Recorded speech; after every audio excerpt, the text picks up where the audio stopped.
नमस्कार दोस्तों, झारखंड राज्य में फसल राहत योजना लागू हो चुका है। आपके मन में बहुत सारे डाउट होंगे कि झारखंड राज्य फसल राहत योजना क्या है? इस योजना का लाभ कौन-कौन लोग ले सकते हैं? क्या-क्या डॉक्यूमेंट की जरूरत होगी? कितना पैसा मिलेगा? कहाँ पर जाके फॉर्म भरें? ठीक है? इन सभी प्रश्नों का उत्तर हम इस वीडियो में आपको बताने वाले हैं। तो इस वीडियो को अंत तक देखिएगा और चैनल पर नए होंगे तो लाल कलर का जो सब्सक्राइब बटन है वो आपको प्रेस करके और नोटिफिकेशन को ऑल पर कर दीजिए ताकि झारखंड का न्यूज आप तक सबसे पहले पहुंच सके। तो चलिए इस वीडियो को शुरू करते हैं। सबसे पहला जो सवाल था कि फसल राहत योजना क्या है? तो फसल राहत योजना किसानों के लिए एक योजना चलाया गया है जिसके तहत अगर किसान का फसल बर्बाद हो जाता है किसी भी आपदा से, जैसे बहुत ज्यादा पानी गिर गया, ठीक है, या सूखा पड़ गया, तो उस केस में आपको झारखंड सरकार द्वारा आपको राहत के रूप में कुछ पैसा दिया जाएगा, जो कि आज हम इस वीडियो में आपको बताने वाले कि आपको कितना पैसा दिया जाएगा, कितना एकड़ में आपको कितना पैसा दिया जाएगा। ठीक है। और दूसरा जो सवाल था कि इस योजना का लाभ कौन कौन लोग ले सकते हैं। इस योजना का लाभ वैसे लोग ले सकते हैं जिनके पास कम से कम 10 डिसमिल जमीन और अधिक से अधिक 5 एकड़ जमीन होना चाहिए। और इस योजना का लाभ वैसे लोग भी ले सकते हैं जिनके पास जमीन नहीं है लेकिन वे दूसरे के जमीन पर खेती करते हैं। ठीक है, जैसे कि बटैया खेती करते हैं, तो इस योजना का लाभ वो भी ले सकते हैं। तीसरा जो प्रश्न था कि क्या क्या डॉक्यूमेंट की जरूरत होगी, तो इसमें आपको एक आधार कार्ड लगेगा, एक मोबाइल नंबर, एक बैंक पासबुक और जमीन का रसीद और खतियान लगेगा। ये 5 चीज लगेगा और 2 फॉर्म लगेगा। ठीक है, तो उन दोनों फॉर्म का लिंक आपको हम इस वीडियो को डिस्क्रिप्शन में दे देंगे, वहां से आप डाउनलोड कर लीजिएगा। ठीक है, तो ये डॉक्यूमेंट आपको, ये सारा डॉक्यूमेंट लगेगा। और चौथा जो सवाल था कि कितना पैसा मिलेगा, तो इसमें आपको प्रति एकड़ 4,000 रुपये मिलेगा। ठीक है, प्रति एकड़ 4,000 रुपये मिलेगा अगर आपका फसल पूरी तरह से नष्ट हो चुका है, अगर आपका फसल पूरी तरह से बर्बाद हो चुका है। अगर आप खुद से फसल को बर्बाद करते हैं तो इस पर आपको 1 भी रुपया नहीं देखने को मिलेगा। ठीक है, तो ये आपको ध्यान में रखना है। लेकिन आपका फसल किसी भी आपदा से बर्बाद हो गया, जैसे बहुत ज्यादा पानी भर गया या फिर सूखा पड़ गया, तो इस केस में आपको झारखंड सरकार प्रति एकड़ 4,000 रुपये आपको देगी। ठीक है।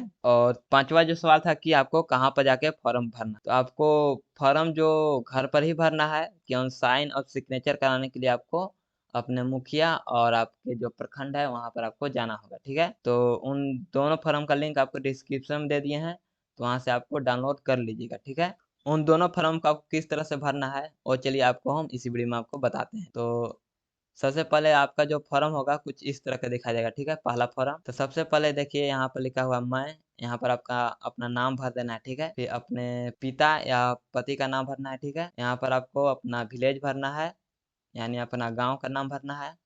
यहाँ पर अपना पोस्ट का नाम भरना है। ठीक है, जो भी आपका पोस्ट ऑफिस होगा वहाँ उसका नाम यहाँ पर भरना है।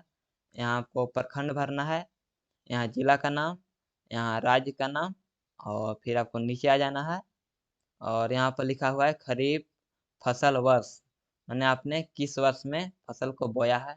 तो अभी 2022 चल रहा है, तो यहाँ आपको 2022 लिख देना है। ठीक है, और फसल का नाम, तो फसल का नाम देखिए यहाँ धान और मक्का दिया हुआ है, तो धान आपने कितना एकड़ या कितना डिसमिल में आपने बोया हुआ है वो यहाँ आपको लिखना है धान के सेक्शन में, और मकई के सेक्शन में लिखना है आपको आपने कितना एकड़ में मकई और कितना डिसमिल में आपने मकई बोया हुआ है, वहाँ वो आपको यहाँ पर लिखना है। ठीक है, यहाँ पर आपको लिखना है। देखिए यहाँ पर आपको दिनांक देना है। ठीक है, यहाँ पर आपको तारीख लिखना है और यहाँ पर आपको अपना हस्ताक्षर करना है। ठीक है, या फिर आप अंगूठा लगाते हैं तो यहाँ पर आप अंगूठा लगा दीजिएगा। और नीचे आपको आना है वार्ड सदस्य और मुखिया का अनुशंसा, आपको मुखिया और या फिर वार्ड सदस्य के पास जाना है, वहाँ से उनका अपना नाम, उनका पद, मोबाइल नंबर और आधार संख्या, इन सभी को भरवा करके और उनसे हस्ताक्षर और मुहर करवा लेना है। ठीक है, साइन और मुहर आपको करवा लेना है। ठीक है, तो चलिए बात करते हैं दूसरे फॉर्म की। ठीक है, तो दूसरा फॉर्म आपको कुछ इस तरह से दिखाई देगा। इसमें भी आपको सबसे पहले आपका अपना नाम भरना है, दूसरा में आपको भरना है अपना उम्र। ठीक है, आधार कार्ड में जितना आपका उम्र हो रहा होगा उसी के अनुसार आपको यहाँ पर आपको भरना है। यहाँ पर आपको एक मोबाइल नंबर देना है और तीसरा तीसरा में आपको भरना है अपना आधार संख्या। ठीक है, तो अपना आधार संख्या तीसरा में भरना है। चौथा में अपना लिंग सेलेक्ट करना है। ठीक है, पुरुष है या महिला वो आपको सेलेक्ट करना है। पांचवा में आपको श्रेणी सेलेक्ट करना है, तो यहाँ आपको समान सेलेक्ट कर देना है। ठीक है, और छठा में आपको अपना पता देना है, ठीक है? पता देना है, इसमें आपको अपना ग्राम का नाम माने अपना विलेज का नाम देना है और पंचायत का नाम, यहाँ अपना प्रखंड का नाम, यहाँ अपना जिला का नाम, ठीक है? और आवेदक का प्रकार, आपके पास अगर अपना खुद का ज़मीन है, तो आप यहाँ पर रैयत पर क्लिक कीजिएगा, ठीक है?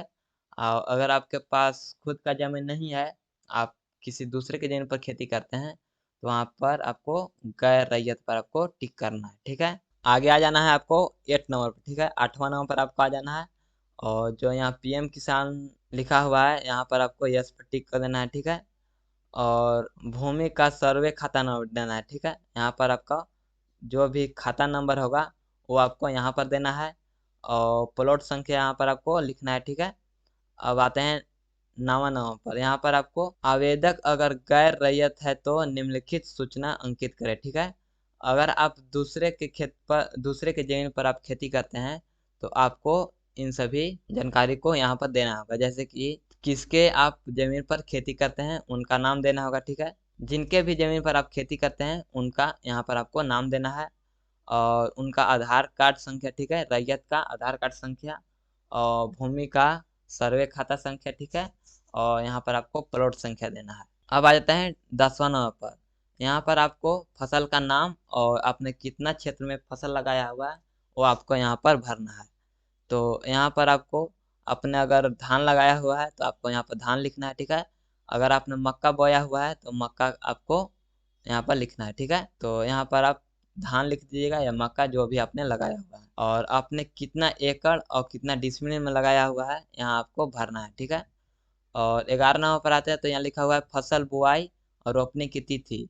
तो अगर आपका फसल किस तारीख को बुआई किया गया है और किस तारीख को रोपा गया है, उसका डेट आपको यहाँ पर डालना है, ठीक है?